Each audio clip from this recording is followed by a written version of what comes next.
Assalamualaikum warahmatullahi wabarakatuh. Perkenalkan, nama saya Siti Wasila Juniak dari kelas 4C Program Studi Pendidikan Matematika Fakultas Keguruan dan Ilmu Pendidikan Universitas Singapura Bangsa Karawang.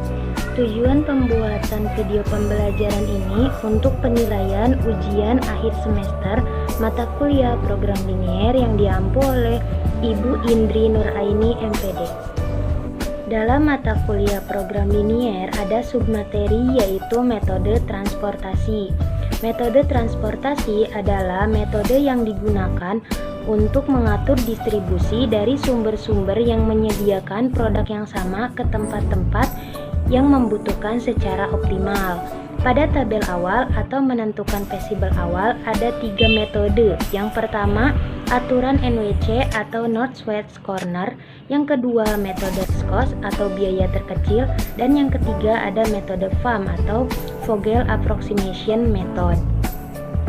Pada video pembelajaran yang saya jelaskan kali ini, saya akan menggunakan metode transportasi dengan metode awal LISCOS. Metode LISCOS adalah metode dengan menyusun tabel awal dengan cara pengalokasian distribusi dari sumber ke tujuan mulai dari biaya distribusi yang terkecil. Pada metode LISCOS memiliki 4 aturan. Yang pertama, pilih sel yang biayanya terkecil. Yang kedua, sesuaikan dengan permintaan dan kapasitas. Yang ketiga, pilih sel yang biayanya satu tingkat lebih besar dari sel utama yang dipilih. Dan yang keempat, sesuaikan kembali untuk mencari total biaya. Selanjutnya kita masuk ke contoh soal. Ada 3 pabrik yang akan menuju ke 5 gudang dengan demand dan supply yang telah ditentukan pada tabel soal.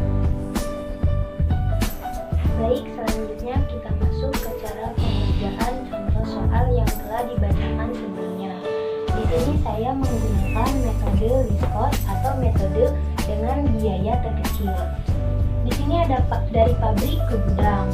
P1, P2, P3 merupakan daerah asal. G1 sampai G5 merupakan tempat tujuan. Di sini ada supply merupakan ketersediaan barang yang berada di daerah asal. Di sini ada demand yaitu permintaan barang. Dan yang berada di kota-kota kecil ini merupakan besarnya biaya transport untuk satu unit barang.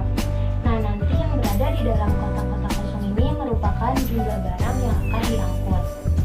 Baik, kita langsung ke cara pengerjaan contoh soal berikut. Karena kita menggunakan metode LISCOS, kita cari nilai terkecil yang berada di kotak-kotak ini. Mana nilai terkecil? Di sini ada 50, 80, 60, 60, dan 30, dan juga banyak lagi yang berada di baris dan kolom berikutnya. Di sini terlihat ya bahwa 30 merupakan nilai terkecil atau biaya transport terkecil. Maka kita mulai dari kotak yang berada di sini. Kita lihat supply-nya ada 800, demand-nya juga 800. Karena sama, kita isi di sini 800. 800 yang berada di supply kita coret dan hasilnya 0. 800 yang berada di demand kita coret juga, hasilnya 0. Sedangkan kotak-kotak kosong di bawah ini kita silang karena tidak perlu diisi lagi. Lalu kita cari lagi biaya transport terkecilnya, yaitu mana nilai yang paling kecil. Di sini ada 40, namun 40-nya ada 2. Mana yang kita harus pilih? Itu sebarang kita pilih ya. Di sini saya pilih yang 40 ini, yaitu SP2 menuju ke gudang 1. Nah, kita lihat demand-nya berapa. Demand-nya ada 400, supply-nya ada 600. Mana nilai yang paling kecil, yaitu 400 yang berada di demand. Kita isi di sini 400 di demand kita coret, hasilnya 0. 600 di supply kita coret, hasilnya 200. Nah, kotak yang kosong ini kita silang karena tidak perlu diisi. Ini silang, ini silang, ini silang, ini juga silang. Tersisa kotak yang berada di sini. Mana nilai biaya transport terkecil lagi? Di sini ada nilai 40 dari 70 dan 60, 70, 60, 60. Kita mulai dari 40 ini.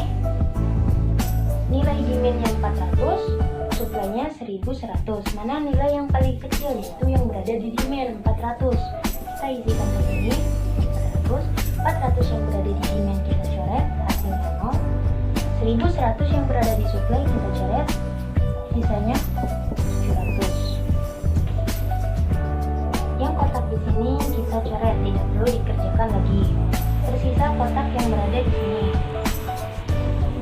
Mana nilai yang paling terkecil?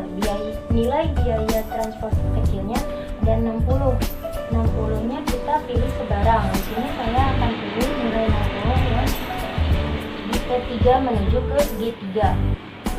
Di demand ada nilai 500, di supply ada nilai 700. Mana nilai yang terkecil? Yaitu yang berada di demand 500. Kita isikan 500. Yang di sini kita coret.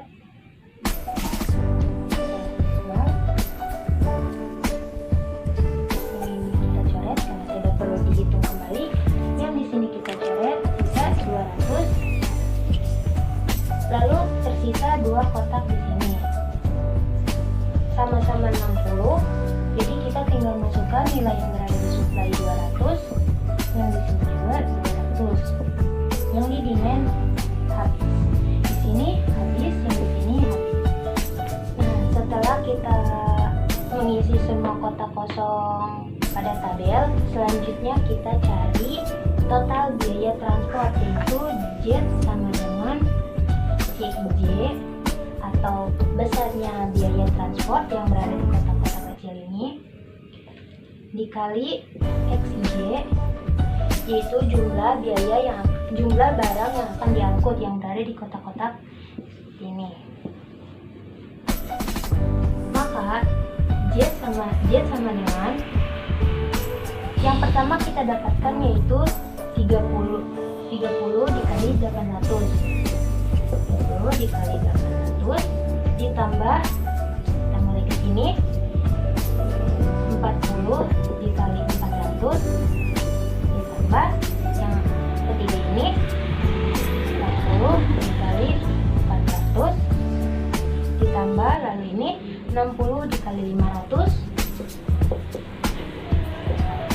ditambah 60 dikali 200 dan yang terakhir 60 dikali 200.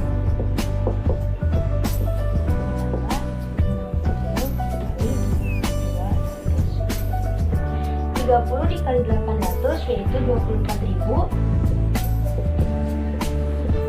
ditambah 40 dikali 400 yaitu 16.000 ditambah 16.000 juga karena 40 dikali 400 ditambah 60 dikali 500 yaitu 70.000 ditambah 60 dikali 200 yaitu 12.000 ditambah 60 dikali 200 yaitu sama 12.000. Lalu kita totalkan semuanya menghasilkan 110.000. Nah, ini merupakan nilai dari Z, yaitu total biaya transport dengan menggunakan metode least cost atau biaya terkecil. Sekian penjelasan materi metode least cost yang bisa saya sampaikan. Kurang lebihnya mohon maaf. Wassalamualaikum warahmatullahi wabarakatuh.